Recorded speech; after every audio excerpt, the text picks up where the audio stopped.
এখন পুরো তালের সিজন, আর এই সিজনে এরকম মজার মজার পিঠার ভিডিও দেখতে আমার চ্যানেলটা সাবস্ক্রাইব করে রাখুন, তাহলে মজার মজার পিঠার ভিডিও দেখতে পারবেন। হ্যালো ফ্রেন্ডস, আসসালামু আলাইকুম। আমার চ্যানেলে নতুন একটি রেসিপি দেখার আমন্ত্রণ জানিয়ে শুরু করছি আজকের রেসিপি। আশা করছি আজকের এই তালের ক্ষীরের রেসিপিটা আপনাদের কাছে খুবই ভালো লাগবে। তো কথা না বাড়িয়ে চলুন চলে যাই মূল রেসিপিতে। প্রথমে আমি চুলায় একটা ফ্রাই প্যান বসিয়ে দিয়েছি, আর এর মধ্যে দিয়ে দিচ্ছি 1 লিটার দুধ। আপনারা চাইলে দুধটা এর চেয়ে বেশিও দিতে পারেন। এখন এই দুধটাকে জাল করে নেব। আমি 1 লিটার দুধকে জাল করে হাফ লিটার করে নেব, মানে অর্ধেক কমিয়ে নেব।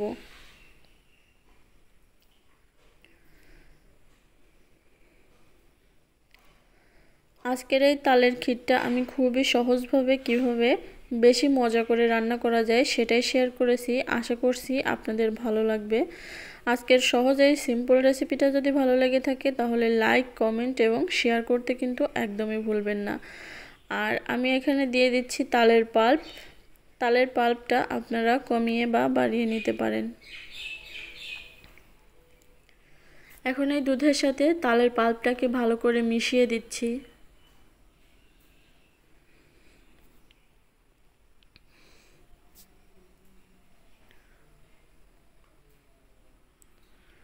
চুলার আঁচটা কিন্তু সব সময়ের জন্য মিডিয়ামে রাখতে হবে। এখন দিয়ে দিচ্ছি পরিমাণ মতো চিনি। চুলার আঁচটা যদি আপনারা বাড়িয়ে দেন তালটা কিন্তু খুবই ছিটকে আসে। অনেক সাবধানেই তালটা আপনারা জাল করে নেবেন।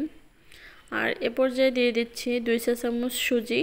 আপনারা চাইলে পোলাওয়ের চাল ভেজে গুঁড়ো করে এর মধ্যে দিয়ে দিতে পারেন।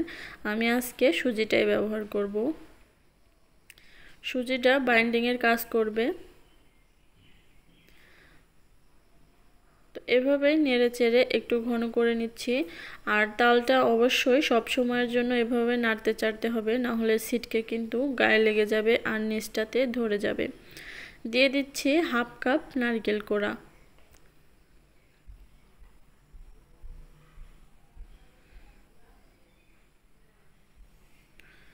তো এভাবে জাল করে ঘন করে নিতে হবে।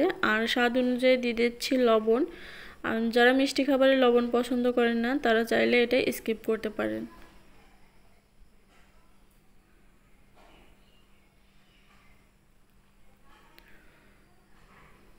তো এভাবে করেই নেড়ে চেড়ে এই ক্ষীরটা আমি রান্না করে নিলাম। পারফেক্ট ঘনত্ব চলে এসেছে। আমি যখন এটা নামিয়ে ঠান্ডা করে নেব তখন কিন্তু এই ক্ষীরটা আরও ঘন হয়ে যাবে। তো সেই জন্য আমি এভাবেই নামিয়ে নিচ্ছি। তো আপনারা চাইলে আরও একটু ঘন করে নিতে পারেন। তো কেমন লাগলো আজকের আমার এই সহজ রেসিপিটা অবশ্যই কমেন্টে জানিয়ে দেবেন। আর রেসিপি সম্পর্কে কোনো প্রশ্ন থাকলেও কমেন্টে জানিয়ে দেবেন, আমি রিপ্লাই দেওয়ার চেষ্টা করব। উপর থেকে কিছু নারকেল কোড়া ছড়িয়ে দিচ্ছি। আর দেখতেই তো পারছেন এটা কতটা পারফেক্ট এবং লোভনীয় হয়েছে। তো আজকের মতো এখানেই বিদায় নিচ্ছি। চলে আসবো অন্য কোনো দিন অন্য কোনো রেসিপি নিয়ে। ততক্ষণ সবাই ভালো থাকবেন। আর আমার এই রেসিপিটা ফেসবুক পেজ থেকে দেখে থাকলে পেজটাকে ফলো দিয়ে রাখবেন। আল্লাহ হাফেজ।